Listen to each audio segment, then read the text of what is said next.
Alors, 8e point, plus classique, mais bien entendu, vous pouvez l'autoriser à éjaculer sur votre visage parce que c'est quelque chose qui est encore très tabou, enfin, très tabou, oui et non. C'est quand même un peu tabou parce qu'il y a quelque chose de l'ordre de l'humiliation, c'est un petit peu violent, il y a un rapport quand même un peu de domination, même si, franchement, moi je trouve qu'il y a aussi un côté festif et célébration à une éjaculation faciale, mais ce n'est que mon point de vue.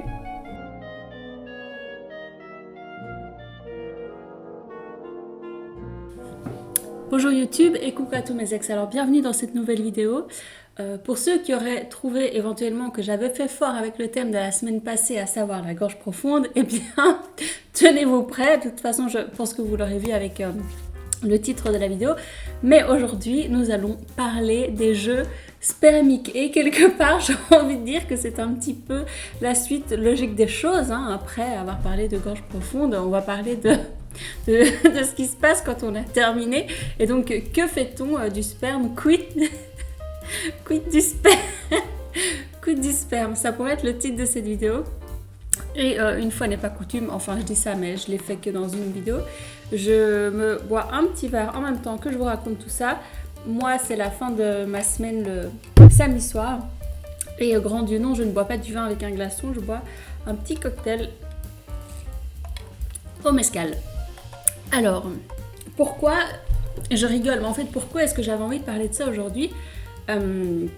J'avais envie d'en parler parce que je trouve que très souvent dans la sexualité moderne, on n'accorde pas de place et d'intérêt au sperme. Alors ça semble peut-être stupide ou étrange comme réflexion, mais très souvent on va...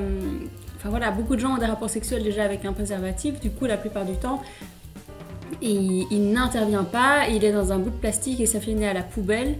Et comme geste, je trouve ça assez laid, assez humiliant par rapport à ce que ça représente de la masculinité et puis de l'enfantement en règle générale. Parce que voilà, c'est des spermatozoïdes, c'est pas rien quoi, en termes d'énergie, de symbolique.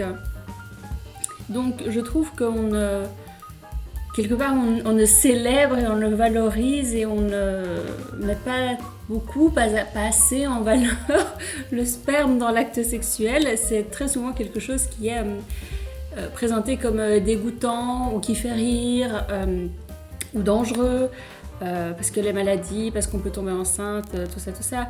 Mais on lui donne rarement aussi... on lui donne rarement une autre place plus valorisante et plus festive en fait dans la sexualité. Et les femmes également ont du coup très souvent un rapport un petit peu soit gêné, soit dégoûté avec le sperme. Alors je parle pas pour toutes les femmes, évidemment il y en a qui sont à l'aise avec ça et qui n'ont pas de problème et qui aiment jouer avec. Voilà, elles existent aussi, mais je pense qu'elles sont moins nombreuses. Et c'est pour ça que je voulais en parler aujourd'hui pour changer un petit peu la donne, tout ce qu'on peut dire et tout ce qu'on peut entendre sur ce sujet, à part... des platitudes ou des filles qui vont rigoler en disant « ha trop dégueu, ça goûte la pâte à crêpes aigre ». Alors, oui, c'est vrai, mais dans le feu de l'action, eh bien, on aime ça. C'est pas comme si la cyprine, c'était délicieux et que les hommes adoraient ça, mais quand un homme est excité et qu'il aime une femme, pas tous les hommes, encore une fois, mais ceux qui aiment ça... je pense qu'il serait quand même d'accord pour ne pas dire que c'est délicieux, mais comme c'est excitant et quand il vous aime et dans le feu de l'action, eh bien alors oui, votre perception du truc change et vous êtes à fond dedans, donc vous aimez tout à ce moment-là.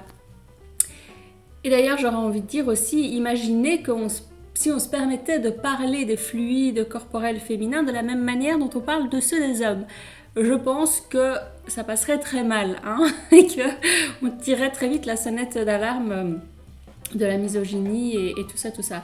Donc, voilà, ma petite intro sur pourquoi est-ce que j'avais envie de parler de ça. Alors, évidemment, il y a un côté un peu provocateur et drôle et choquant, quelque part, parce que, voilà, c'est quand même pas non plus... je suis pas en train de vous parler de techniques... pour s'embrasser ou comment bien caresser. Là, on est dans quelque chose de plus cru.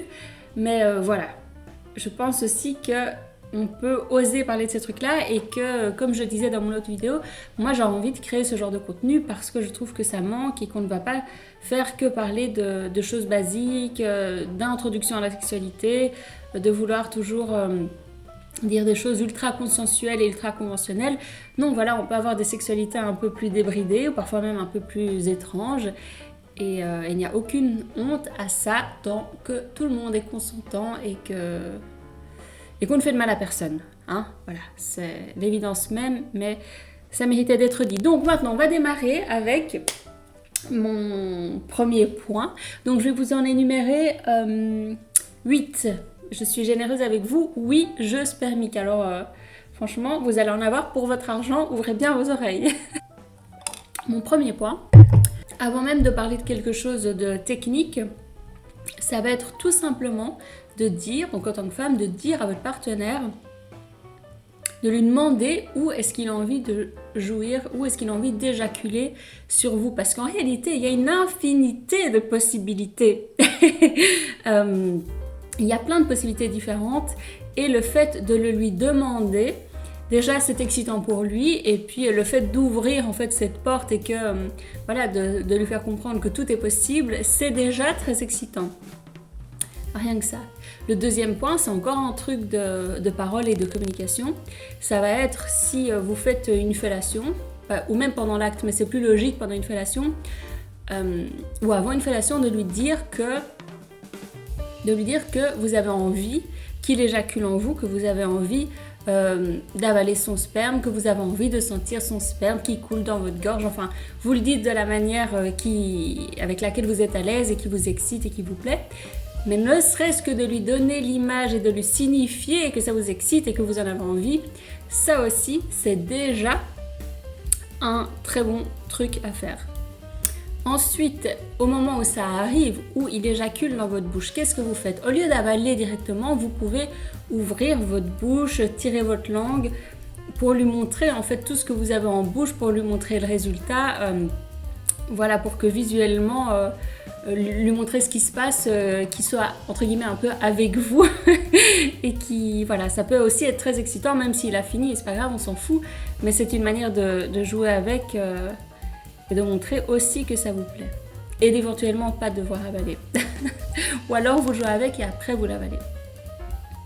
Ensuite, et le quatrième point, du coup, justement, si vous n'avez pas envie de l'avaler, ce qu'on peut tout à fait comprendre, on peut aimer le sperme sans pour autant vouloir toujours avaler, vous pouvez jouer avec. Et comment est-ce que vous pouvez jouer avec? Par exemple, déjà, tout simplement, vous pouvez l'étaler sur votre visage. Ensuite, vous pouvez le recracher sur vos mains, sur vos doigts, ou carrément recracher sur vos seins, ou voilà, en tout cas, le faire couler hors de votre bouche et jouer avec et le faire couler sur votre corps. Si vous n'avez pas envie de l'avaler. Alors, cinquième point, ça c'est pour les plus courageux d'entre vous, enfin surtout pour celles qui ont des compagnons qui sont peut-être plus aventureux, c'est de d'embrasser votre partenaire tout en ayant encore du sperme dans votre bouche. Alors, bien sûr que n'allez pas taper ça à l'improvisation.